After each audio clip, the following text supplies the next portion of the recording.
Okay, I know you've all been waiting for this a second time. The most important subject of the year. I know you've all been waiting for it. We're going to be talking about sex. I'm just kidding. We're not doing any of that.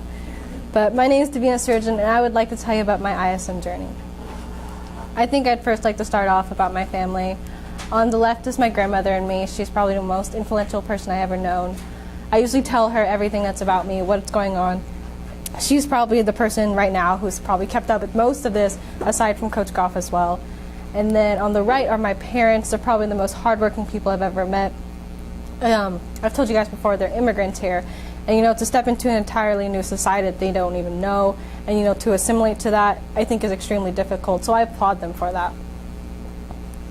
And then here are my 3 older brothers. They're also a big inspiration to me. On my far left is my littlest brother. His name's Andy. The middle is Ryan, and then the oldest is Ricky. My youngest brother, Andy, he's going into insurance, health insurance. My middle brother, Ryan, he's actually mastering in biotechnology at Johns Hopkins right now. And then my oldest brother, he's actually working as a healthcare consultant, and he's doing some traveling. This quote kind of chewed me back when I was thinking about it. I just picked a quote just to pick one, get this quickly overdone. But those who say it cannot be done should not interrupt the people doing it. And, I think my ISM journey, I sort of did interrupt myself doing everything. It's like, I can't do this anymore. I'm getting really tired of it. And I shouldn't have been interrupting myself, because I should have just kept on doing it. And I'm glad I did.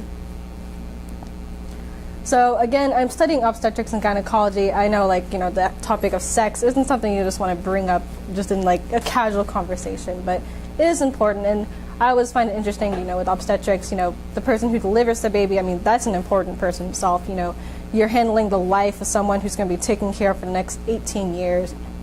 And I find it fascinating how women in general can just make an entire new human from scratch. And I don't know, men can't really do that, no offense to men, but it's interesting how we can develop that ourselves.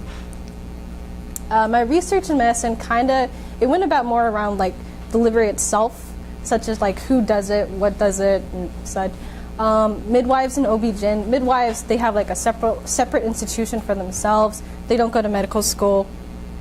It's very different, more traditional birth. But in OB-GYN, they do go to medical school. They specialize and such. They're more specified to the woman's needs. And I feel with obstetrics and gynecology, from my interviews I had, they actually they have the primary care, and then they have the surgery side. And I thought, you can get best of both the worlds that way. And then I continue my research again with different types of deliveries. We have vaginal delivery, and then we have the C-section. Vaginal delivery is usually, advised by doctors naturally. Of course, the mother and baby can have some traumatizing experiences. Well, cesarean, it actually preserves the woman's body. They don't have any bladder, anything that can happen with them later on in life. But sometimes cesarean sections, they choose to do that only because they want the baby born on a specific date. And, that may not be appropriate all the time. Another thing that also struck me was the mental side of health. And I had just recently heard this in an article about postpartum depression. I thought that was interesting because, I think doctors, they are so enveloped in the physical needs of humans that we sometimes forget about the mental needs. And then we have our veterans, or we have people who are homeless, that actually there's nothing physically, they're just mentally something wrong, and we need to invest more inside our mental health more than maybe our physical health. And then also elective deliveries. I was a bit skeptical about this. I didn't really understand what I was doing. And it's inducing labor at 37 weeks. I think when it's endangering the mother or the baby, then by all means, yes. But I don't think it should ever be done for personal reasons, such as I just don't want to do this, just get it over with. I understand maybe it has to be an extremely dire situation for that to come to this. And then one thing, when I was doing my interviews, I had an interview with Dr. Barry Schwartz, and I asked him, hey, what's something you want to improve in medicine? He was like, medical records in general, there's no way to transfer them easily. In emails, you can have Yahoo and you can have Gmail, and they still get transferred very easily. But with medical records, you can't do that. So I was just if we could find an accessible way for doctors, nurses to reach information from patients quite easily, then I think that'd be beneficial. But the only downside is that it might be reckless and too accessible for anyone to get to and endanger the patient's information. So my very first interview I had It's sort of like a mishap. Dr. Jason Harn at Northlake OB-GYN. I scheduled the interview, and then when I went over there, I was told, oh no, he has an emergency delivery, and then he couldn't do it. So I rescheduled the interview, and the same thing happened a second time. Then I asked him, yeah, can I go after school and meet him? So I think one thing I learned from him indirectly was the time commitment. All of a sudden, I would be at like my 4-year-old's birthday party, but all of a sudden I got to go deliver a baby who's not even mine. So I think in terms like my work life and family life, he really did put that in perspective for me. My second interview was Dr. Jen Dennings at Dallas Presby. I got kind of really close to her. At first I was kind of nervous because we were just meeting at a coffee shop and it was very casual. But usually these interviews are supposed to last between 25 to 30 minutes. Mine went on for a good hour and a half. But I loved it regardless. I'm sorry. She told me all this information, and I had no idea how broad obstetrics and gynecology was. And, I think maybe at first I was maybe it's just delivering babies, taking care of women's health. But all these specializations she introduced me to really put in perspective what I could do more than just delivered children. My next interview was Dr. Rinka Mehta at Frisco Institution of Reproductive Medicine. Now I kind of fangirled about her at once because on the Indian radio station 104.9, they were like, oh my God, Dr. Rinka Mehta, best OB-GYN. And I didn't really think about it. I told my parents about this. They're like, Devina, you're interviewing Dr. Rinka. I was like, what? And then now it kicked in. And I realized she specializes in endocrinology and infertility, usually with couples that want to start families. And then it also made me think, we have young teenagers who simply go off and have sex, and then they have a kid and they don't want this kid. But then we have actual couples who want to have children and they're struggling. So I'm understanding, the social and then the moral issues more as I went into this. My fourth interview was Dr. Brittany Doby of Northlake OB-GYN. She actually put more of the business aspect. Most of her time isn't exactly doing, delivering babies or seeing patients, but I did realize more of private practice in hospitals, whichever one I want to go into. I was thinking, if I do a private practice, I have to incorporate the business side. So I was thinking, all this paperwork, I need to be both a businessman and then a healthcare professional. So I didn't really understand at first, maybe I'll just be a healthcare professional and someone else will do all the business. But I guess with doctors, you need to have best of both worlds and of a law side of it too. My fifth interview was Dr. George Branding at Texas OB-GYN. I honestly, when I first found him, I was like, this guy's credentials are amazing. I really wanted to be my mentor. So, the way he became passionate about this field also intrigued me. Usually the other OB-GYNs that I interviewed, they're like, yeah, I got interested in my 3rd and 4th year of my rotations. And the way he was interested in medical school, well, just medicine in general, it's he would dissect roadkill. So I thought that was unique. Not every day you find someone who finds death fun and opens them up. That's an interesting character as it is. But yes, I enjoyed it. He seems to be very passionate about what he's doing. My 6th interview was Dr. Barry Schwartz at UT Southwestern Medical School. I was kind of rushing to get a 5th interview, so I was let me just try it. So I emailed this guy, and he's the chief professor of obstetrics and gynecology. So I'm a bit scared. I'm not going to get an interview with this guy. There's no way possible. And then he's like, yeah, sure interview. I'm like, oh God, what am I going to do now? But it was interesting when I was talking to him. It's more like talking with my grandpa. And he was telling me, I was wondering how am I going to put myself through medical school? Because honestly, I think that's mentally draining to put yourself through medical school and to handle all those classes. And it's just on and on. And I was telling me, how do you balance the social life with, education? He was like, well, it's okay. They would not play bear pong, but they would play games related to medical words. Or he would just take a step back, read books he's enjoyed too. And I guess when I thought about it, the time commitment is a big issue, but maybe I was stretching it to an idea where it's not as big as an issue where I don't have time for families or for friends.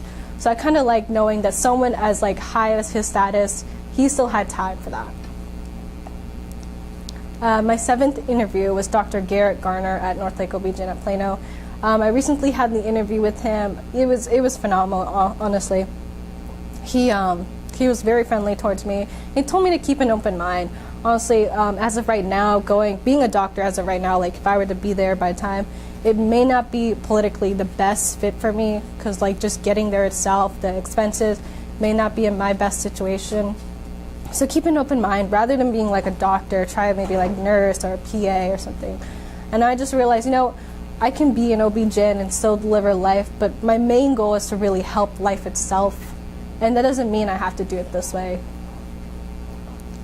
And finally, it wasn't really an 8th interview. It was more, I got this connection through Coach Goff, who got this connection to Dr. LaFernie, and asked Dr. Catherine Holt for me if she could be my mentor. And honestly, like, it was probably one of the best feelings I've had in so long. I don't really know how to explain it. When I first met her, I was just like, oh, after so many no's, you're kind of afraid to hear a yes. And when you do get that yes, it's like as if someone just proposed to you like on your wedding day. I was getting that feeling because that yes was worth so much more than those no's, and I couldn't have been more grateful for her. Continuing, I did according to my informational research. Yes, again, the realization of doctors, time commitment, the business aspect, and all the specializations. I think when I first entered into obstetrics and gynecology, I had a very narrow mind on what I was doing. But now that I look back at it, I think there's so much more that I could offer as a person, as a human being in general.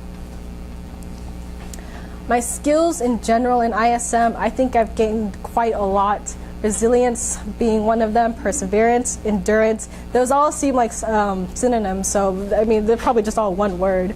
Networking is being social. I don't think I could have ever achieved the same thing as I have in my academic classes as I have gotten in ISM. Resilience is honestly, you think every time you get hit down, you're not supposed to get back up, and it's hard get back every time. I remember actually, I was making a cold call, and I was really beat down making all these cold calls, and after that, it's like I left a message, and we're almost pretty much interested, and so I'm like, okay, thanks, and I just left. And at the end of the day, I got a call back, and I mean, they said no at first, but you're to get that call back is probably another great feeling. So the fact that I endured all of that only to get another no, it felt really good in the end. I think what really interests me, I know this may seem somewhat not inappropriate, but uncomfortable for a lot of you. I am interested in menstruation cycles of puberty and maturity of women. I think a lot of us, I've heard my brother was telling me he's watching Orange is the New Black, and they were saying all our menstruation cycles are on sync. I was just I don't know if that's possible, but okay. But anyways, I just find it interesting, I feel like a lot of women and men don't really understand what's going on through their body. And we take it for granted, and we abuse, not necessarily directly abuse, but more we sort of maybe overappreciate or underappreciate it. And I think, educating the public about that is very important. Another thing that interests me is turning genes on and off. I feel like that's a great way to, I'm a big paleontologist fan, so I'm if you turn genes on and off and we go backwards in evolution, we can bring back dinosaurs, but that's crazy. I was just wondering if you could turn genes on and off and, change maybe cancer treatments, certain cancer genes that we could turn on. But then I was just wondering, with one of my interviews with Dr. Barry Schwartz, he's well, Devina, some of those genes are dormant. So when you can actually remove that dormant part off and then turn the genes on itself, then that way you can get it work to what you ever want. So I find it interesting how, we can balance our hormones and we can balance our genes. My original work, again, I think we need to have a better sexual education. I don't think personally I ever I know my parents never really sat me down and had the birds and the bees talk, and the fact that I had to learn it from peers I think is very inappropriate itself. But my main goal is to increase morality in society and reduce abortions and STD rates. I have really nothing against having, teenagers having sex in general. I just think, if they're mature enough, and I feel like most of teenagers are not. So that's why I think we need to educate the public and to give them that mature mind. So my original work, the steps included, I first started conducting research, pregnancy rates, mental and physical health, trends in states that taught sexual education. So it was kind of weird because I noticed there's a correlation in states that did teach and did not teach contraceptives and did, and abstinence and what so.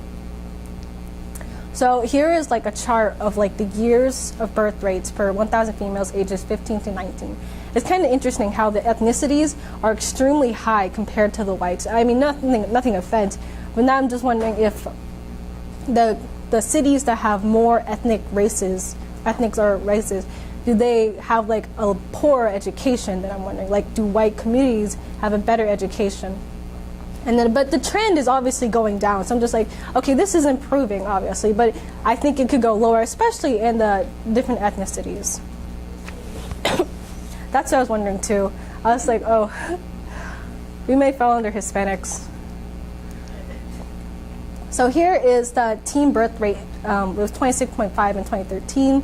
And if you notice, the dark blue colors are actually the ones with the highest teen birth rates, Texas being one of them.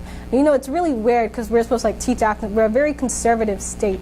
So I was always confused, like, you know, you'd expect us not to have that. But then I noticed like more liberal states up northeast, like New York, and they have less than 20. So I'm just like, this doesn't seem right if some states that have more liberal education in sex, who teach, you know, like inappropriate things, and maybe like not things you would teach in a classroom setting about sex, seem to have a less birth rate, a teen birth rate, than someone that teaches conservative and just abstinence. And then here's like the political view of like recently in 2015. And again, I noticed, so like the southern states that are very conservative and red, southern, they seem to have a high teen birth rate, as in a light blue or dark blue. But then you have go up northeast, you have like the Democratic states that are dark blue, they have white for their teen birth rate. So I was interested, it's like, so the political side does take into place when we're thinking about teen birth rates. I did not even thought about, you know, the political issues when we're teaching about healthcare. It was fascinating to learn. I made some like correlations about New Mexico seems democratic, and you know, so I was like, oh, okay, that makes sense, you know, like a little liberal. And then when I look here, it's like high teen birth rates. I think there's some like ones that throw outside the ballpark. It was just, or like also thinking like which ones were more densely populated, so it throws off some of these. But I think changing the curriculum in general and making sure each state has under one healthcare curriculum, that'd be great. So again, original work, Texas is one of the highest teen pregnancy rates, teaches only abstinence. That I find is a big issue. It's a conservative state with political views and medical views on birth control. Now, personally, I don't really have anything much against contraceptives. I'd much rather you go in there knowing what you're doing, aware of what you're doing, and mature about what you're doing, than to go in there feeling like, oh, I'm just going to do it. But again, with birth control, I remember I was talking with one of my friends, and she's like, Devina, birth control should just be over-the-counter drugs. Why? Because, I mean, they're just going to do it anyways. 12-year-olds are just going to do it anyways. They should just get it. And I'm just like, well, we shouldn't be having 12-year-olds having sex in the first place. And it's like, well, Devina, what you want to do is change society. I'm like, that is true. We shouldn't be having our younger generations wanting to go out and have sex when this is not something they're fully capable of even knowing what they're doing to someone else's body. I feel like during that time, you know, hormones right now, they're kind of like unstable. We can ensure their actions are correct. So my steps into doing this, I don't know if I handed some of you guys out my sexual education course, but I met with some teachers to play with it. I planned with it, my English teacher, Miss Newberry, she helped me, and I was just wondering, you know, what topics are safe to teach and such, and how it's labeled. And then I met with Coach Goff about it. She taught a sexual education course, and she also was in a liberal sex ed class, right? In college. And then I revised it and wrote it, and I mimicked the one that Texas Education Agency had. My goal of the original work, again, is to reduce adolescents, you know, teen pregnancy rates, and then reduce abortion rates, and reduce STDs. And I think one thing, as teenagers, we don't learn to respect our own bodies. You know, they say a girl should watch where she dresses. You know, it's always on the female's perspective. But why isn't a man can't watch when he drinks all the time? It's always a female. So, but then I also think, you know, we are judged by our first impression. Like, I would say a guy who's dressed in a suit would be much more attractive than a guy who's dressed in saggy pants and just like a baggy t-shirt. So I can't really, if you were to see a girl who wore like low-cut dresses, she wants to show off that part of herself, but I mean, I won't judge you, but I can't say, is that really appropriate to certain settings? You know, I think one of my hardest things I've really been through is ISM. It's been pretty breaking for me. I don't know if I would get this anywhere else, but Coach Goff, she always just tells me, just keep swimming, just keep swimming. It's hard to find my Nemo, but I think I found my Nemo with Dr. Catherine Holt. I've probably made a lot of you uncomfortable talking about sex, menstruation cycles, puberty, and maturity in general, but I really appreciate you guys taking your time out here to listen with me. Thank you.